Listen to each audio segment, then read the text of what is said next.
what virtue there is. Many persons strive for high ideals, and everywhere is life is full of heroism.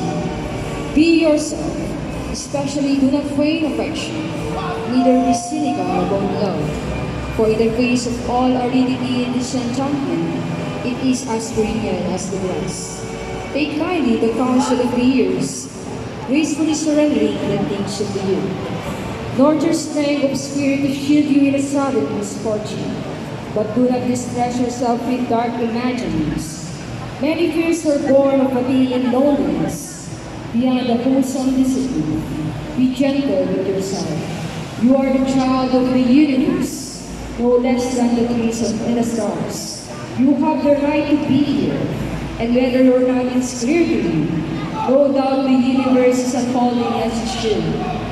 Therefore, be at peace with God, whatever you conceive Him to be, and whatever your labors and aspirations. In the noisy confusion of life, keep peace in your soul. With all its young drudgery and brokenness, it is still a beautiful world. Be cheerful, strive to be happy.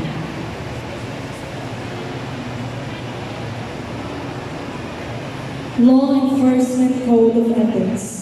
As law enforcement officer, my fundamental duty is to serve mankind, to safeguard lives and property, to protect the innocent against deception, the weak against oppression or intimidation, and the peaceful against violence or disorder, and to respect the constitutional rights of all men to liberty, equality, and justice. I will keep my private life unsullied as an example to all. Maintain courageous calm in the face of danger, scorn or ridicule. Develop self-restraint and to be constantly mindful of the welfare of others. Honest in thought and in deed in both my personal and official life. I will be exemplary in obeying the laws of the land and the regulations of my department. Whatever I see or hear of the confidential nature or that is confided to me in my official capacity will be kept ever secret unless revelation is necessary in the performance of my duty.